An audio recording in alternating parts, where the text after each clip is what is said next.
heureux de vous retrouver, mesdames et messieurs, en ce week-end ensoleillé sur Espace TV. Vous êtes dans votre émission Week-end Politique qui vous parvient chaque lundi quand il est 20h50 sur Espace TV. Ici, nous faisons le tour d'horizon de l'actualité politique de la semaine, mais également la sphère politique. Nous donnons la parole aux hommes politiques qui aspirent diriger notre pays. C'est parti pour 52 minutes de tour politique. Voilà, nous allons ouvrir porte et fenêtre de cette émission par le Parti libérateur, le PDG RDA. Récemment, à travers un décret lu sur les antennes de la télévision nationale, le président de la République, Mamadi Doumbouya, à travers un décret, a rebaptisé le nom de l'aéroport international de Conakry-Bessia, qui s'appelle désormais l'aéroport international Ahmed Sékou Touré. Il faut le rappeler que Sékou Touré est le premier président de la République de Guinée. Mais ce décret a fait couler encre et salive. Nous, on s'est intéressé à son parti politique, comment ils accueillent ce décret. Nous allons donc retrouver Antoinette Dédé Onivogui qui va nous faire vivre le show au sein de ce parti politique. Antoinette Dédé, bonjour. Bonjour Félix, bonjour à tous ceux qui pratiquent cette émission. Week-end politique nous amène cette semaine au siège du PDG RDA qui a d'ailleurs bénéficié de 2 décrets majeurs cette semaine. Il s'agit notamment de la rebaptisation de l'aéroport international de Conakry-Bessia et la restitution des villas de la case des Bellevues aux ayants droit. Pour tout comprendre et tout savoir, c'est dans un instant.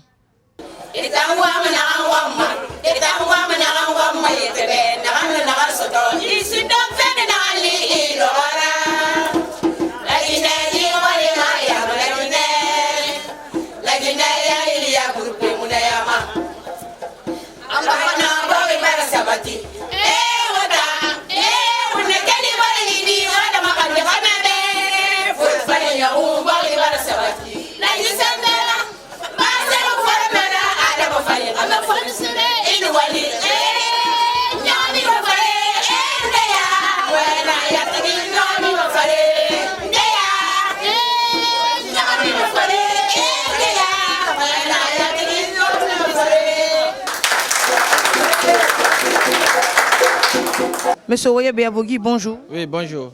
Vous sortez d'une assemblée générale extraordinaire du PDG RDA. Dites-nous, c'était quoi l'ordre du jour? Bon, l'ordre du jour, c'était essentiellement l'actualité nationale. Et au-delà, nous partageons les informations des structures de parti de l'intérieur et de la zone spéciale de Conakry. Mais surtout, c'est aussi essayer de faire face à l'actualité nationale pour apporter nos prises de position. Alors, après cette assemblée, quelles étaient les décisions majeures? Bon, il n'y a pas eu de décision majeure. Comme vous pouvez déjà constater, c'est un acte de reconnaissance à l'endroit des nouvelles autorités du président de la République, le colonel Mamadi Doumbouya, par rapport à la réhabilitation historique, à la réhabilitation de la vérité historique dont il vient de faire preuve.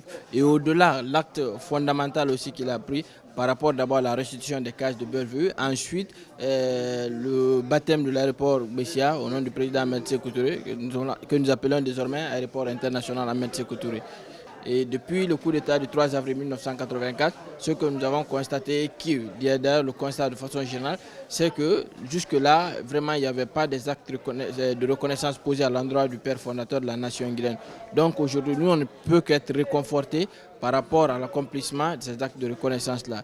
Et aujourd'hui, il s'agit donc de perpétuer ce message, parce que pour nous, l'acte que le colonel Mamadi Doumbouya a pris n'est pas seulement qu'un simple acte. En réalité, c'est un message qu'il lance à l'endroit de la jeunesse guinéenne. De ce point de vue, il y avait une sorte de confusion totale liée à notre histoire contemporaine. Et aujourd'hui, je pense que l'équation est résolue. Parce que de partout dans le monde, le président Ahmed Sékou Touré est honoré. De partout dans le monde, les gens reconnaissent sa valeur, les gens reconnaissent son combat, y compris en Afrique. Donc que cette équation soit résolue ici en République de Guinée, nous pensons que c'est quelque chose qui n'avait que très tardé. Et de ce point de vue, la jeunesse guinéenne a désormais son repère qui est le président Ahmed Sékou Touré de façon incontestable. Alors, qu'est-ce qui a été dit et qu'est-ce qui est en train d'être fait pour la libération de Mohamed Touré qui est détenu aux États-Unis? Bon, il faut signifier que les nouvelles autorités sont prédisposées à aider la famille, puisque le président a effectué un déplacement avec, au niveau de la première dame André Touré. Ils ont discuté. Nous estimons qu'ils sont prédisposés à aider donc à pouvoir obtenir cette libération du camarade Mohamed Touré et de son épouse. Et c'est pourquoi vous constatez que ces derniers temps, la campagne de levée de fonds qui a été lancée continue, mais nous avons essayé de diminuer l'ardeur parce que nous sommes rassurés par rapport au niveau de responsabilité, au niveau de prise de conscience historique des nouvelles autorités. Je pense qu'à ce niveau, il n'y a pas d'inquiétude. Parce qu'il y a eu beaucoup de régimes qui ont précédé le PDG, mais si après 37 ans, et que cette génération, ces nouvelles autorités qui viennent donc reconnaître cela au président Ahmed Sékou Touré, on ne peut que les encourager dans ce sens-là. Et pour nous, ça ne peut être qu'une question de temps par rapport à la libération du camarade secrétaire général Mohamed Touré. Alors, à ce jour, combien de francs ont été mobilisés? Combien de francs ont été mobilisés? Du 25 août passé à date, nous sommes dans la moyenne de 360 millions de francs guinéens et les gens continuent toujours de contribuer. Nous pensons que le problème n'est pas aussi que financier et il faut profiter de l'occasion pour le signifier.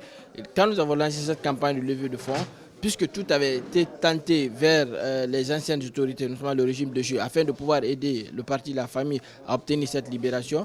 Malheureusement, ils n'ont pas compris. Donc, l'acte du 25 août passé était une façon pour nous de placer le président Alpha Condé devant sa responsabilité historique, son gouvernement devant sa responsabilité historique en faveur du président Ahmed Sékou Touré. Mais malheureusement, ils n'ont pas compris ce message-là. Nous sommes au regret de le constater comme vous. Et Dieu merci, les nouvelles autorités sont en train donc de montrer le chemin qu'il faut à la jeunesse guinéenne. Qui se sont engagés à libérer le camarade Mohamed Touré? Jean, je ne peux pas. Ce que j'ai dit simplement, ils sont prédisposés à aider à la libération du camarade Mohamed Touré. Et je pense que ça devrait suffire. Alors, la rebaptisation de l'aéroport international Conakry-Bessia a fait beaucoup de polémiques. Qu'en pense le parti? Bon, les contradictions, elles sont de la nature humaine. Et on ne pourrait jamais avoir l'unanimité sur une chose, sur une personne, sur un idéal. Cela est de fait. Et à ce jour, c'est vrai, nous avons constaté que l'association des soi-disant victimes de Kambouaro n'ont pas apprécié cette décision des nouvelles autorités, mais doivent faire preuve de responsabilité, preuve de grandeur. On était là au PDG-RDA. Quand ils se disent effectivement, on peut dire aussi que nous sommes victimes, mais nous faisons preuve de responsabilité, beaucoup de concessions d'ailleurs par rapport à l'histoire de la Guinée. Nous disons que c'est notre histoire et nous l'assumons tel comme ça. Et à ce jour, je crois que c'était au mois de novembre ou octobre où ils ont eu à manifester dans l'enceinte du Kambouaro. Pour la première fois, vous avez eu la présence des autorités, c'est-à-dire du Premier ministre en personne. Le PDG n'a pas réagi à cela. Ils sont allés. Il n'y a pas eu de débat national, il n'y a pas eu une conférence nationale. Ils ont réhabilité Kaman Diaby. Ça ne nous a pas posé de problème parce qu'ils ont clairement dit qu'ils œuvrent à la consolidation du tissu et qu'ils veulent construire la Guinée avec tous les Guinéens. Le PDG non plus pas n'a réagi. Nous avons beaucoup à dire sur Kaman Diaby, nous avons beaucoup à dire sur leur fameuse sortie dans l'enceinte du Kambouaro. Mais nous avons accepté parce que c'était le message des nouveaux dirigeants et en ce sens, ils veulent consolider le tissu social. Et donc aujourd'hui, qu'on reconnaisse la mémoire du président Ahmed Sékou Touré, que cela les affecte moralement, je pense que c'est du tort qu'ils sont en train de commettre à eux-mêmes.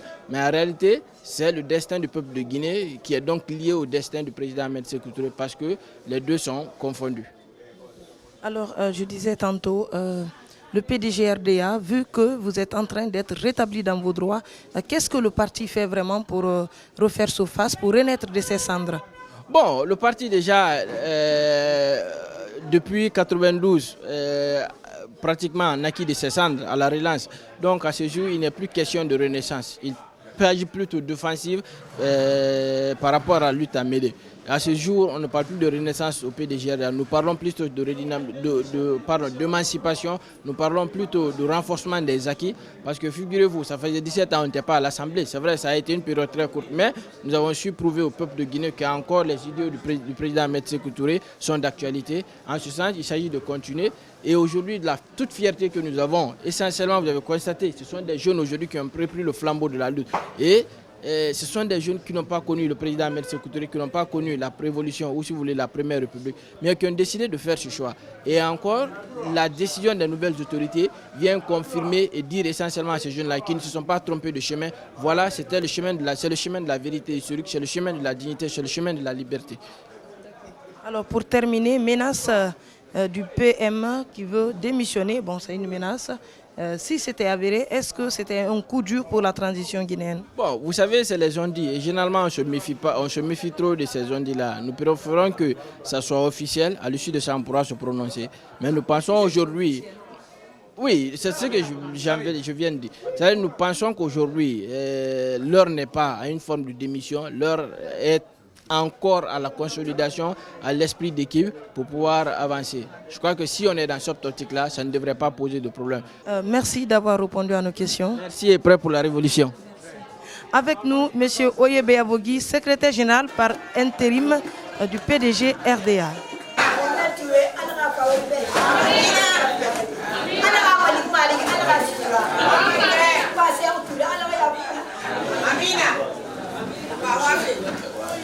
Bon, et ben, on a mini jamana même bé kono. Et ben c'est Sénégal, à Tolana et la massacre là. Senghor. Ni c'est la Côte d'Ivoire, à la aéroport Tolani, à la massacre là, na au foot boyandi. Et ben c'est Bamako, à la aéroport Tolani, à la massacre là, na moni boketari. En bé France même ko bi ko à la aéroport Tolani jona, à la massa Charles de Gaulle. De Gaulle. Mamadi Doumbouya. Imana jona. Mais il n'a, alhamdoulilah, Jani Fana Watote, il a précédé. Moi aussi, quand il a laboré. Ici, il a balaké, il coule, il y a beaucoup, il va faire la hanklima minutaire, il y a la oulte. Il va faire la quoi, moi, il y a quoi, a dit au Luma, Jani Yawa, presque côté de. PDG RDA, il quoi, Jamana, la Guinée, Jamana, Moumé, Frangako. Né Abou Daro, le Kanye, je suis le secrétaire général de PDG RDA de Daro. Benfanan Kanlon, je suis le coordonnateur national des forêts. Babi am magini Conakry en France ne entre le malone anya bene hankili malo fanani ya minu fanani ko kan ou fanani tout le malone benya bene pression menu sili ka anya kalama me kana sila ici jamana la ko nya bo ko mi ya fe nya men kan ko mi hankili malo ya fe nya men kan mais c'est quand même foyer ko wala ka sala. Week-end politique se poursuit avec les partisans du PDG RDA. Bonjour madame. Bonjour madame. Voilà, un petit témoignage, vous êtes témoin de l'histoire. Qu'est-ce que vous retenez du PDG RDA? Oui. Le PDG RDA est ma vie. Je suis né dedans, j'ai grandi dedans, j'ai bénéficié de ce que j'ai eu et réellement c'est un bon parti. Le président Mersey Couture a été le père de la nation, le père de tout le monde. Il a donné à tout le monde. On lui donne quelque chose, il dit que c'est pour le peuple. C'était ça, le PDG RDA. Après quelques années, nous sommes dans une transition. Qu'est-ce que vous souhaitez aujourd'hui? Colonel Mamadi Doumbouya est en train de rétablir le PDG RDA dans ses droits. Qu'est-ce que vous souhaitez réellement? Réellement, on ne peut que remercier le colonel Mamadi Doumbouya. Parce que le PDG a été brimé ici, piétiné, critiqué. Les gens ont insulté. C'est-à-dire, les saboteurs ont pu détourner la vérité en mensonge. Et je sais que Dieu ne dort pas, quel que soit le poids du mensonge, la vérité triomphera toujours. C'est ce qui se passe maintenant. Merci Mamadi Doumbouya, merci mon fils et merci encore, merci sa maman est prête pour la révolution. Critère de la production. Merci. Alors c'est par ces témoignages que nous fermons portes et fenêtres de cette émission du Week-end politique. Retour sur le terrain avec Félix Milimono. Voilà, c'était de la joie, des pas de danse au PDG RDA. C'est comme ça se passe au sein des partis politiques. Merci donc à Antoinette Dédé Onivogui qui était du côté du PDG RDA. On va donc continuer cette balade politique avec un autre parti politique qui a géré ce pays. Je vais parler du PUP. Le 20 décembre 2008 nous rappelle quelque chose. La mort du feu général Lansana Conté. Le parti commémore donc les 13 ans de la mort du feu général Lansana Conté. À l'occasion donc des discours, des prières ont été formulés à l'endroit de l'illustre disparu. Suivons donc ensemble cette démarche de Alcène Barry qui nous attend de ce côté. Alcène, bonjour. Bonjour Félix, bonjour à tous. Ce mercredi 22 décembre marque le 13e anniversaire de la mort du feu général Lansana Conté.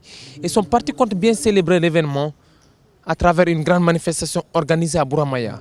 Pour les préparatifs de ce grand événement, c'est l'une de ses femmes, l'une de ses veuves, Asma Conté, qui est venue rencontrer les militants, mais aussi s'entretenir avec Fodé Bangoura, le président du parti. Nous allons tenter d'avoir quelques mots avec le président du parti pour connaître vraiment l'œuvre de l'homme et ce qu'il a laissé à la nouvelle génération. Bonjour et bienvenue.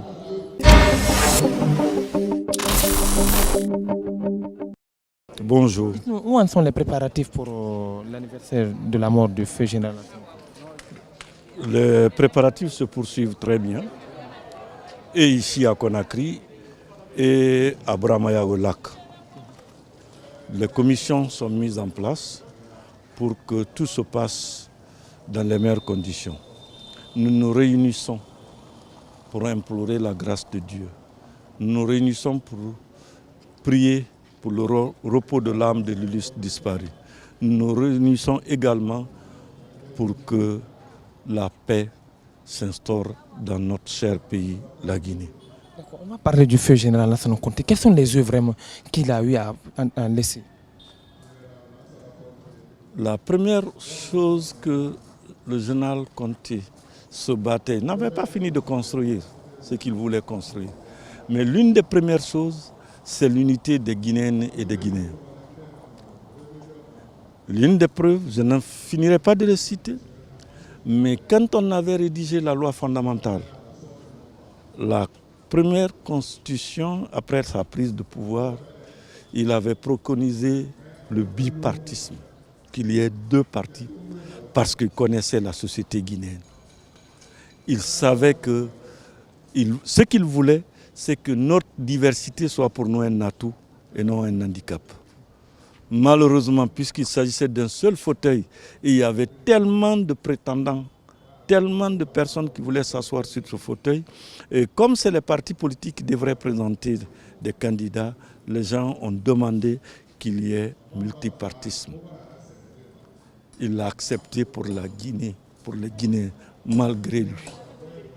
Mais lui, en créant son parti, il a utilisé le terme unité. Il l'a mis au centre. Parti de l'unité et du progrès. Donc, un de ses combats, c'était que les Guinéens s'unissent. On ne peut pas construire le pays en une décennie. Le pays, la construction est progressive. Il a encore instauré la démocratie. Vous vous rappelez, avant sa prise de pouvoir, c'était le parti unique, le PDG RDA. Donc il a dit non, c'est la démocratie, c'est la libre entreprise, c'est la liberté d'expression. Il y avait une seule radio à l'époque, c'était la Voix de la Révolution, une seule télévision. Aujourd'hui, je ne connais pas le nombre qui existe. Il y avait un seul organe, le Horéa, quotidien ou hebdomadaire, c'était le Horéa. Aujourd'hui, je ne peux pas vous dire le nombre de journaux qui apparaissent dans ce pays. Donc, il a dit, entreprenez les choses. Quand il venait, il y avait, tu produisais, tu donnais une partie à l'État qu'on appelait normes. Aujourd'hui, non. Tu produis, tu consommes. Pour toi. Tu es libre de faire de ta production ce que tu veux faire. C'est lui, Lansana Conté. Il a fait le minimum.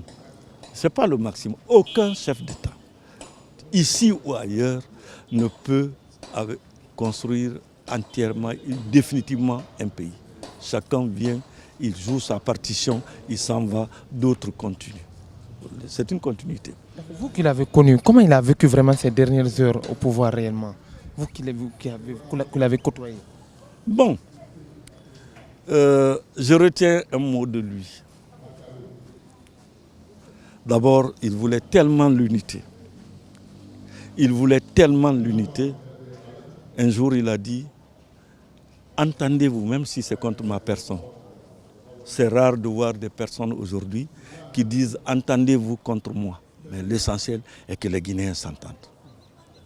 Mais un jour, il est venu me poser une question.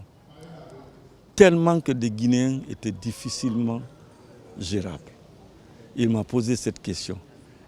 Est-ce une malédiction d'être président de la Guinée? Certains témoins sont encore vivants.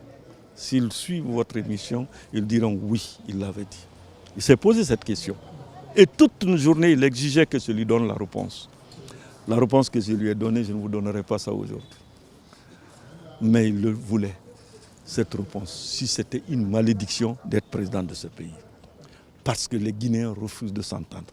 Les Guinéens refusent de s'unir. Les Guinéens ne connaissent que le présent.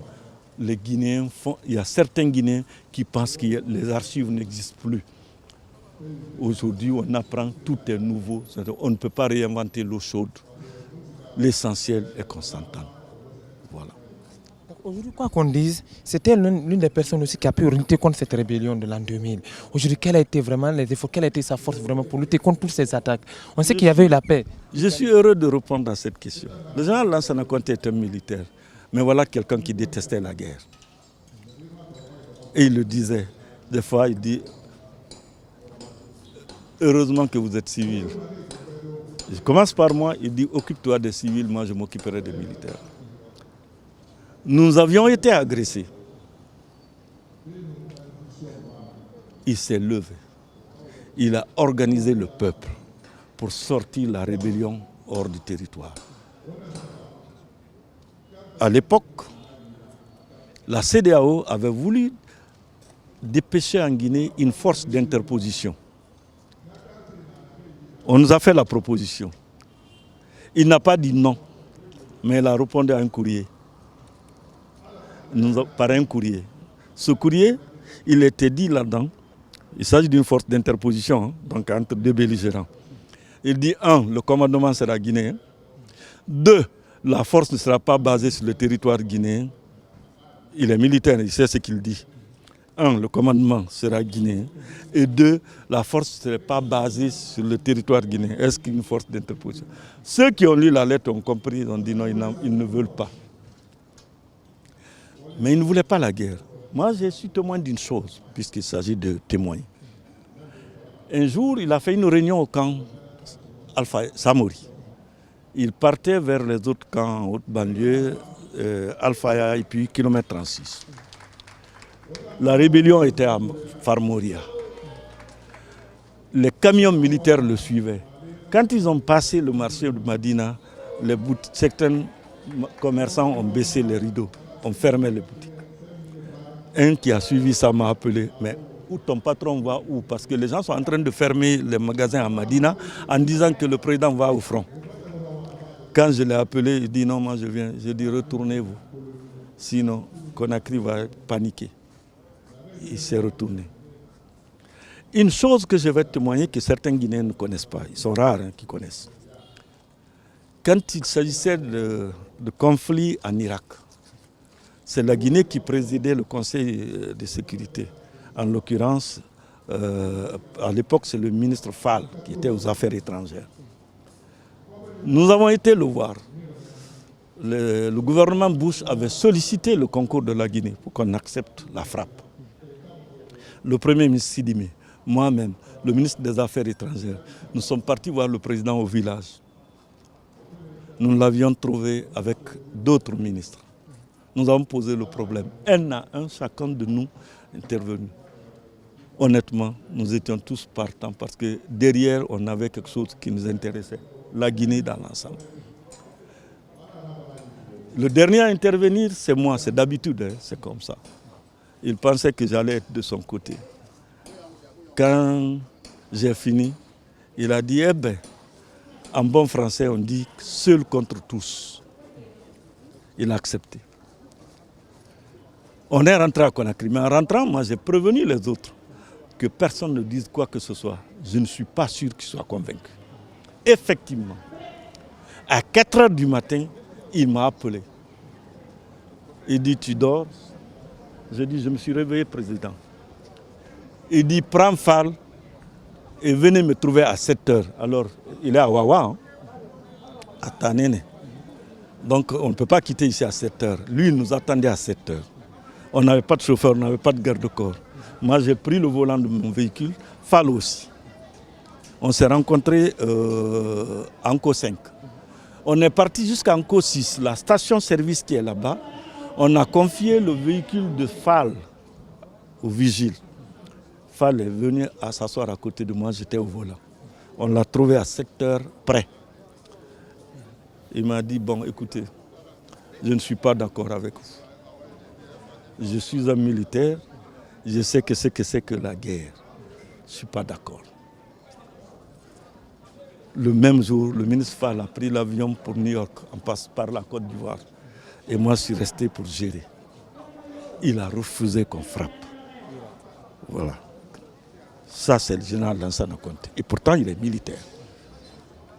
Oui. Donc, ce sont des grands événements qui vous ont marqué. D'autres anecdotes vraiment qui peuvent parler. Ces rapports avec l'opposition, surtout. Je n'en finirai pas.